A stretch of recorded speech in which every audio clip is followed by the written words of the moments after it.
Well, hi again, everybody, and welcome back to Inside Golf. I'm Harry Donahue. Today I'm standing on a beautiful day on the tee here at Lulu Country Club in Upper Dublin. You know, it has been a tough off-season for golf all around the world, especially hard hit here in Montgomery County.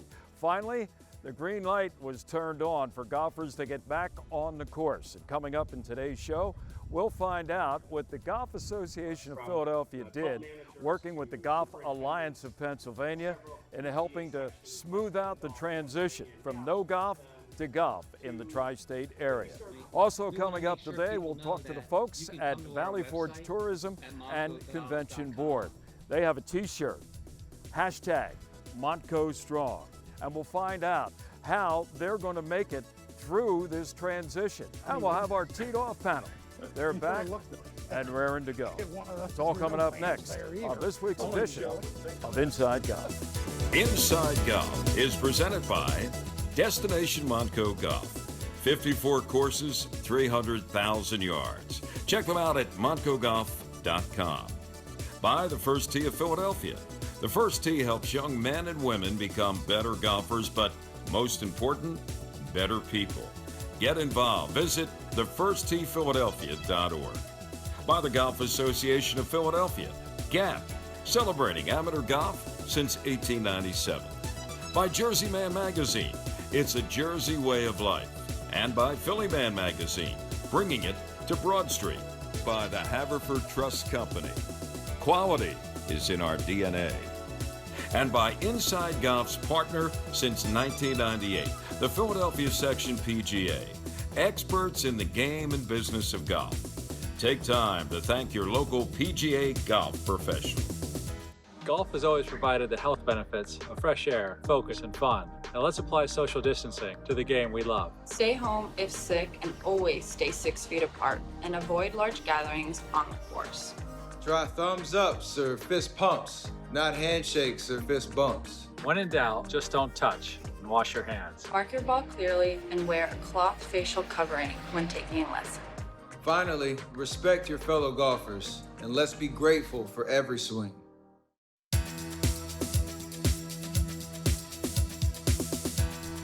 Well, welcome back to Inside Golf. As I mentioned in our opening, we're going to get a little bit of the background, the timeline, as to what went into preparing folks to get back playing golf here in the tri-state area. Who better to talk to than Mark Peterson? He's the Executive Director of the Golf Association of Philadelphia, and Quinn Spitzer, who is the President of GAP.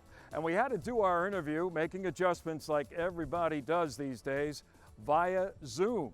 So here's Mark and Quinn talking about the reset when it comes to golf through the Golf Association of Philadelphia. Mark Peterson. Gentlemen, always a pleasure to see you, albeit virtually, but good to see you again. Good to see golf in the area, and welcome back to Inside Golf. Thanks, Harry. Great to be Mark, you are Executive Director of GAP, as I mentioned, but also you are President of the International Association of Golf Administrators. And I have to assume that that group, along with GAP and various associations around the country, as well as the Pennsylvania Golf Alliance, had a hand in putting together the guidelines that went out once everybody got the all clear sign to play golf again. Tell us a little bit about what went into those guidelines and how it all came about.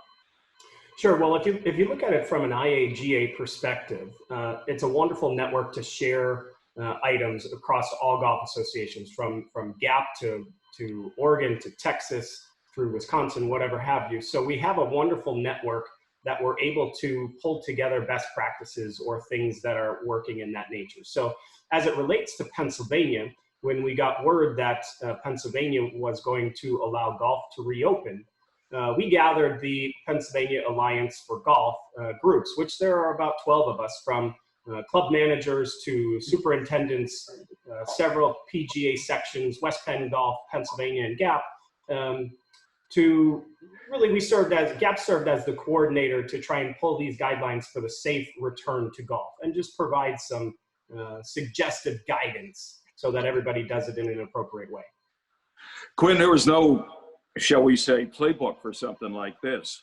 The restrictions are very clear, very precise. They're safe but efficient. What was the feedback you got from the clubs after that first initial guidelines being distributed, and then after they saw it in actuality with the first couple days on that first weekend? What kind of pushback, feedback, thanks did you get from GAP club members?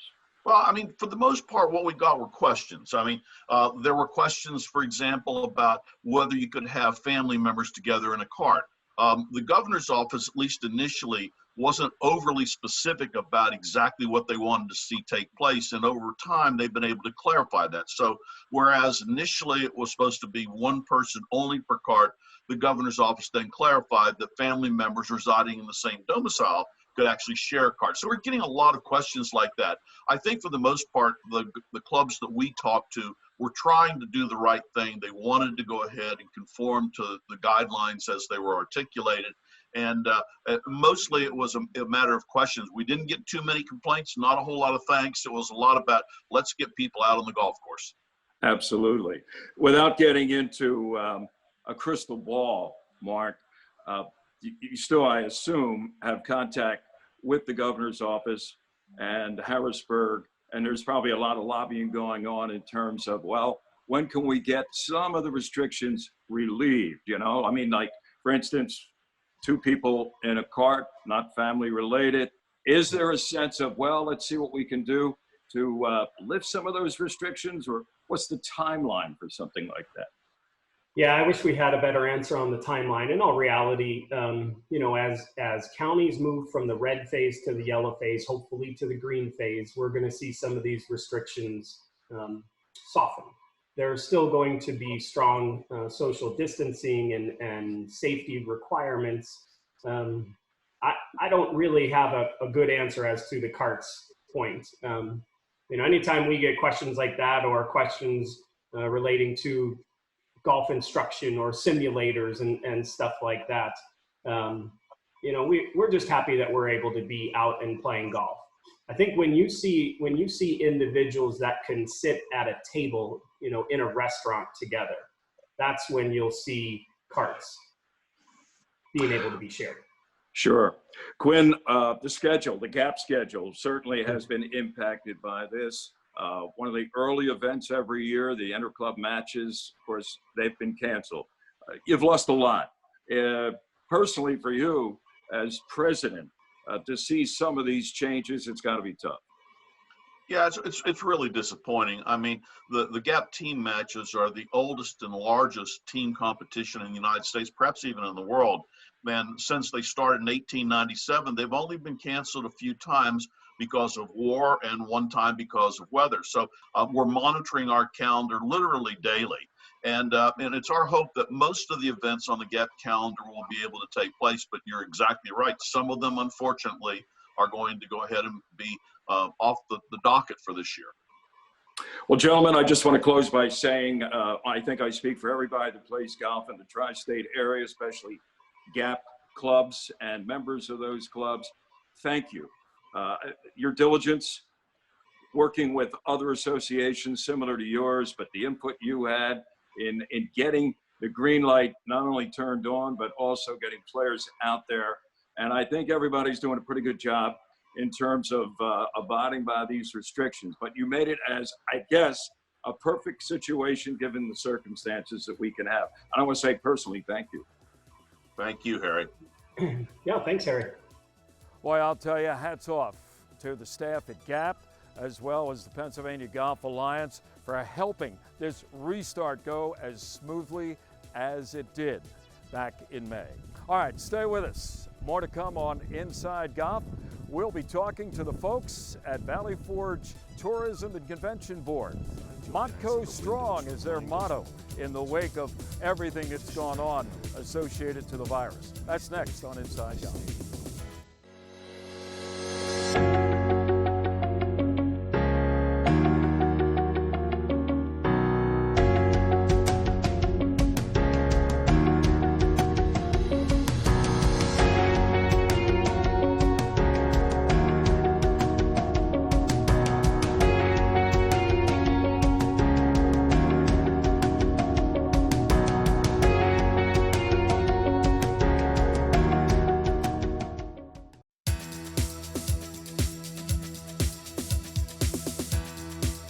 Welcome back to Inside Golf. We're standing here on one of the tee boxes at Lulu Country Club in Upper Dublin, which is in Montgomery County. And Montco Strong is the model right now for what's being done by the Valley Forge Tourism and Convention Board. They've come up with this t-shirt idea, trying to help Montgomery County rebound. And who better to talk about it than Ed Harris. Ed is the Director of Marketing for Valley Forge Tourism and Convention Board, and the Director of Communications, Rachel Riley. Great to see you guys. How you doing? Doing well. It's great to be here, Harry. You know, I mentioned, and we saw that t-shirt. Ed, give us a little bit of the history of the hashtag Montco Strong t-shirt. What was it all about? Sure. So Montco Strong is really a rallying cry coming down from our elected officials here in Montgomery County to just raise awareness, especially for the COVID-19 fund. So our organization, we came up with the t-shirt. It's hashtag Make It Strong. You can purchase it for $25 at montcostrong.org, and all the money, all the proceeds are going towards the fund for those who need it right now during this pandemic. You know, Ed, a large part of Montgomery County and what it has to offer are, 50 golf courses. We've had a chance to go to a couple in Montgomery County recently. We were at Lulu, for instance, when the parking lot was full up there in Upper Dublin, and they had 200 golfers out on the golf course. I mean, if you didn't know better, you'd say this is just another typical day. But it's atypical, granted the restrictions that they have, and yet people, they couldn't wait to get back out there and play some Montco golf, right? Absolutely. And like you can see behind me, Montgomery County's ready for golf. And we're just excited to have something positive like the sport of golf available now in Montgomery County for people to experience. And from a marketing standpoint, we want to make sure people know that you can come to our website at montcogolf.com to book your tee times. We have a great partnership with Golf Now. Many in the golf community are familiar with Golf Now. And we're seeing tee times filling up, which is such a great positive story. And we've also heard some different things from golf pros and managers of golf clubs, things like how great the courses look right now. Part of that is because of the shutdown. We had a mild winter, so golf extended into some of the winter months, and some of the courses took a beating. But in a way, the shutdown helped out some of these courses because it gave them time to get the course ready for the busy season. But one bit of advice I would give people is that if you're itching to play golf and you're able to get a tee time, when you arrive, make sure you're patient. Although the golf courses are open, some of them are a little bit overwhelmed still, and they're on shorter staff. So you're going to get to play, but just be patient with the staff as you're coming out to our courses in Montco. I hear you. Rachel, you know, you and I have talked about the financial impacts to Montgomery County when it comes to what this virus has done. Give us the numbers again, just what tourism generates to Montgomery County.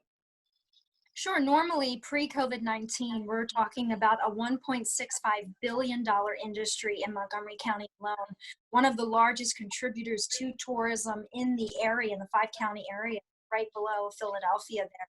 And we also account for more than 20,000 jobs. So that's a lot of loss in, millions of dollars in revenue, but also in folks who are, not working right now.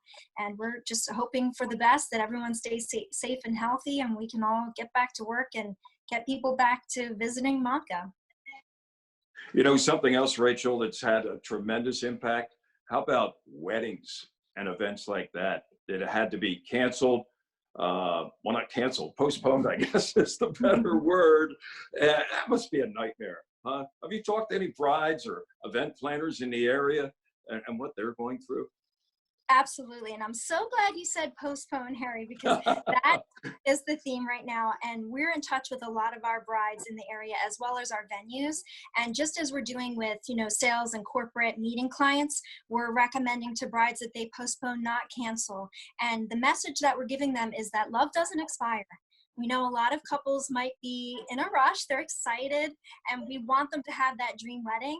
So we're just encouraging them to wait just a little bit longer, be a little patient, and we'll help them through it. We have a concierge person who works with our brides and grooms and couples from day one through to the end, helping them find venues, book hotel rooms. So that service will remain there, and it's completely complimentary. So that's what we're, reminding brides to do, is to, stay focused, stay determined, stay on their timeline for planning, and just, keep it going. Ed, I think Rachel just came up with a new T-shirt. Hashtag love doesn't expire. What do you think? I think it has a ring to it. I like it.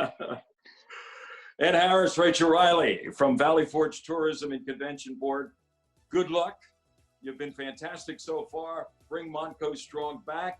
Keep it going. And we hope to see you next time in person. Forget this virtual stuff.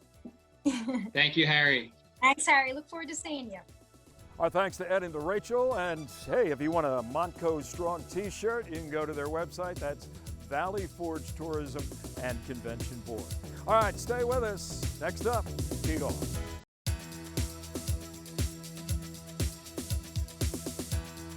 Welcome back. Inside Golf continues with our Teed Off panel. We are not in the same room as usual. We are virtually hooked up here for this Teed Off segment. And my guests include Joe Logan from myphillygolf.com. There's Oscar Mestre. He looks the same. He still looks like he's 28 years old. Great shape, smile on his face. Oscar, the vice president of the Golf Association of Philadelphia, a member at Overbrook. And also joining us is Matt Fry, who's director of communications for the Philadelphia section of the PGA of America. Speaking of the PGA Tour, Matt, it will only be a matter of days now before the tour restarts. An event will be held at Colonial down in Fort Worth. It's going to look a lot different. It's going to sound a lot different because, among all the changes, no fans, which means no applause, no hollering, no you to man, whatever. That's a plus, I guess. But it's going to be a lot different, right? What do you expect to get out of golf kind of being played under a bubble like that? Yeah, Harry, it will be a lot different to watch on television, but you know what? It's going to be nice to actually watch live sports on television again, too. So, my biggest hope is that they'll be able to find a way to make this safe, not just for the players and the caddies, but for the staff that need to be there to make the tournament happen, even on a limited scale. But it should be very exciting just to see how the tour players come out of this pandemic themselves. We've all struggled with our games, presumably. I know I have, since coming out and playing a couple of rounds. So it'll be interesting to see how the best players in the world do. Yeah, Joe, your thoughts on an event like this? I don't know. I would imagine the media credentials are probably going to be kind of maximized at less than what they normally would for an event like this. I'm sure there won't be many people, media. There'll be some guys who are showing up just because this is the first one. But, I was listening to you describe the thing, the no fans, no cheering, no you to man. What you're describing is a Champions Tour event. I mean, if you ever looked at one of those, there's no fans there either. Only Joe would think of that, but that comparison or analogy, yeah. So I wonder about things like all the volunteers who, have been recruited and bought their outfits for the week, all the hot dogs and, the shirts they've ordered, all the things that go with putting on an event like this. What do you do with all of that stuff? I mean, it's in, in boxes somewhere. At least they had probably, I don't know about the food. I doubt if they had ordered the food. So the concessions from a food standpoint are probably not as much of an issue as they were at down at the TPC Sawgrass, where they had all this food and they had to donate it to various places to get rid of it. But Oscar, Joe talked about the fans, volunteers, just what it takes to put on a tournament like that. Grandstands. There won't be any grandstands, Oscar. And a lot of times, grandstands are a player's good friend. I don't know about best friend, but, you can hit it, bounce it off a grandstand, get a pretty good lie, when if it wasn't there, and it won't be at Colonial, you may wind up another 50 to 100 yards away from where you intended it to wind up. So in a way, maybe this is going to be a little tougher on some errant shots by these guys. Without question, the lack of grandstands and the lack of fans is going to be, it's going to be something they're not familiar with. Also, spotting balls. It's very rare that a tour player, granted, they are fabulous players, but they still hit it a foul ball every now and again. And in their experience, they never get to lose one. There's even the lesser known pros being followed by 50, 100 people. So there's volunteers, and there's, all the people taking the tour statistics. So there's somebody to spot a ball. This is going to be unique for them. And you know what? Very much like what the average guy plays with every weekend. He goes through his own tournament, his club tournament, and he's playing with not a lot of fanfare or fans. So let's see how they do. Matt, Jay Monahan really was aggressive. I mean, other than, I'm trying to think what other major sport, NASCAR, I think, has had some events with no fans. But that's a major, major move by the PGA Tour and its commissioner, Jay Monahan. It is. There is a lot of risk to be taken here. There's no doubt about that. I'm really hopeful, though, that this gives golf a chance to shine and show the public that golf is a relatively safe sport, particularly when it comes to social distancing. It doesn't take a lot to social distance on a golf course. In fact, most rounds prior to the pandemic, people were naturally social distancing. You just don't need to be on top of each other for golf. So I'm really hopeful that this is a positive outcome. And the PGA Tour is a multi-million-dollar operation. I'm sure they've thought of everything and have crossed their T's and dotted their I's before making this decision. Talk about multi-million dollars. Oscar, something else that's going to be missing is Pro-Am rounds. And that is a big part of every PGA Tour event, because now each tour event has at least two Pro-Am rounds, 2 different days, and it raises a lot of money. Guys are paying, what? $10,000 each to get it in. And that is a lot of the money that the tour then provides to local charities. This is going to be a major financial hit for the tour and what it does for charities in PGA Tour cities. No question. I mean, charities are going to be, the most affected probably out of this. But to pick up on some of the things Matt said, I just think that it's an opportunity for more people to get familiar with golf. In fact, what I'm hearing is that the popularity of the game is actually picked up because it is one of the few activities that young athletes today can do. So it's actually, I'm a believer that something good comes out of every event, every negative event, every positive event. But I think we also have to be prepared that in anything we do, there's a chance, there's a liability, there's a risk of something occurring. And I also hope that we don't get to the stage where we're so frozen in fear that we don't do anything. That's, the other side of the coin. Absolutely. Yeah, you talk about risk. I was recently watching a profile that the Golf Channel had on Lee Trevino, and I forgot until I saw it again, that time that he was struck by lightning. Oh, yeah. And, he thought it was all over. He saw the flash. Next thing he knew, he woke up, he was in the hospital. And we've heard other stories similar to that where people weren't as fortunate as Lee. But you're right. Even on a golf course, there's a risk involved. Gentlemen, thank you. Our best to Jay Monahan and what's going to transpire and unfold when the PGA Tour hits that reset button in mid-June at Colonial. And we'll be back. More of Inside Golf in a moment. It's an uneasy feeling to have our worlds grind to a halt. All across Montgomery County, from Ambler to Pottstown, Lansdale to Norristown, and everywhere in between. To not visit the places that fill our lives. To see empty parking lots, closed parks, and once bustling streets now quiet. But the signs you'll pass in the windows remind us what we're doing this for. To strengthen our community, We stand together by staying apart and pick each other up. Although we have to pause travel right now, nothing will ever stop the powerful way travel changes us. And like our heroes of the past and our heroes of the present, we'll rise again, we'll fly again, we'll stay and play and thrive again. Because we're Montco strong, and we'll get through this together.